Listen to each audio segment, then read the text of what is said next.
Madame, Monsieur, bonsoir. Nous sommes jeudi 29 mai. Bienvenue dans Que du sport, du ballon rond pour commencer notre round-up sportif avec ce résultat des Lions de l'Atlas à l'issue de leur match amical disputé hier soir à l'Estadio Saint-Louis à Faro, à 300 km au sud de Lisbonne. Eh bien, l'équipe nationale s'est inclinée face aux Angolais sur le score de 2-0. Les 2 buts des Antilopes Noires ont été l'œuvre de l'attaquant Bastos à la 52e minute de jeu. Puis Alexandre Domingos, ce dernier corse l'addition en 2 minutes du coup de sifflet final. En tout cas, Beldozé qui reste satisfait de la prestation de ses joueurs, aussi bien au niveau individuel que collectif. Après ce stage au Portugal, la sélection marocaine effectuera un 2e stage de préparation à El Jadida qui débutera dans 2 jours avant de s'envoler pour Moscou le 3 juin prochain pour se mesurer à la sélection russe le 6 juin prochain.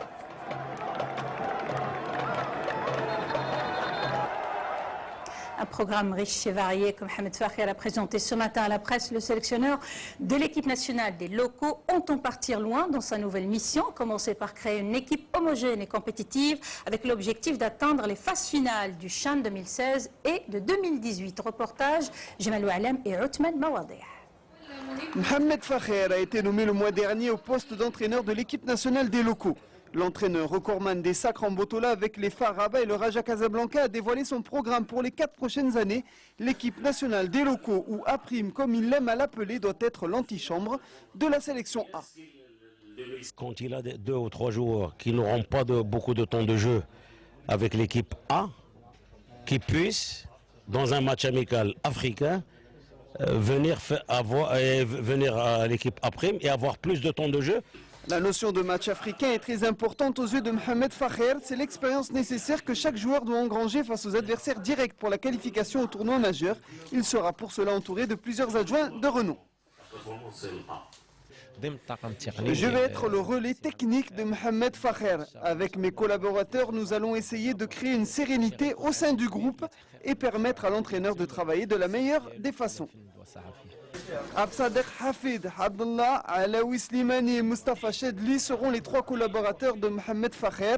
Le club Maroc, comme il l'indique, a donc un plan sur 4 ans pour que la sélection nationale dispose du vivier nécessaire pour obtenir de bonnes performances. On ferme le chapitre football pour parler tennis à présent. Ainsi, le club de l'Atlas Boscora a organisé pour la première fois le tournoi des futurs de l'ITF. 66 engagés représentant 24 pays s'affrontent tout au long de cette semaine. Reportage Hicham Bahlawan, Jemalou Alem pour le compte-rendu. C'est une réjouissance habituelle au club de tennis Atlas Boscora. Les jeunes et enfants de l'école de tennis sont initiés à la petite balle jaune par les joueurs aguerris. Une belle initiative qui court depuis juillet 2000 et la création du club. Aujourd'hui, ce sont pas moins de 140 enfants qui bénéficient de ce traitement de faveur. Cette initiative est organisée chaque mercredi lors de tournois internationaux. On encourage comme cela les jeunes enfants qui se retrouvent en contact avec les joueurs. Ils apprécient ce contact et des vocations peuvent naître et des talents se révéler. Pour sa première édition, le tournoi ITF a réuni un plateau de 66 jeunes joueurs venus de 24 pays du monde. Un tournoi relevé donc qui a d'ores et déjà révélé le Français tête de série numéro 6, Gianni Mina. Le voici brillamment qualifié pour les demi-finales de ce tournoi des futurs ITF. Bon, je suis content de m'en sortir aujourd'hui, j'ai de la chance. Ça a été dur, j'ai pas eu une bonne attitude, mais bon voilà, j'ai pas lâché, mais voilà, c'était très difficile et oui, mon objectif, c'est vrai que mon objectif, c'est d'aller au bout de ce tournoi parce que je joue bien en ce moment. Gianni Mina devra battre au prochain tour le Bolivien Hugo Delien, tête de série numéro 5 pour parvenir en finale et atteindre son objectif. On reste branché petite balle jaune avec les internationaux de France. Honneur aux dames. Petra Kvitova s'est qualifiée aujourd'hui pour le 3e tour de Roland-Garros en sortant Marina Erakovic en 2 manches, 6-4 et 6-4. Pour une place en 8e de finale du tournoi parisien, la Tchèque numéro 6 mondiale retrouvera la Russe Svetlana Kuznetsova. Côté messieurs, David Ferrer, finaliste malheureux l'an dernier, a atteint sans encombre le 3e tour. L'Espagnol a disposé sans trembler de l'Italien Simone Bolelli, issu des qualifications 6-2, 6-3 et 6-2 dans une forme olympique. Le numéro 5 mondial est prêt pour attaquer le prochain tour. Je sais les matchs faire.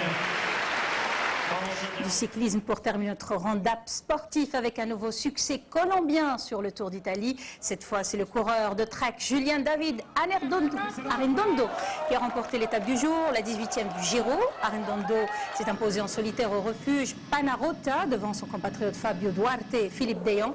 Du côté des favoris, le grand perdant du jour est sans aucun doute Cadel Evans. Le sprinter australien en effet cédé près de 2 minutes sur ses rivaux. Le Colombien Nairo Quintana de Movistar conserve le maillot rose de leader sans être inquiété.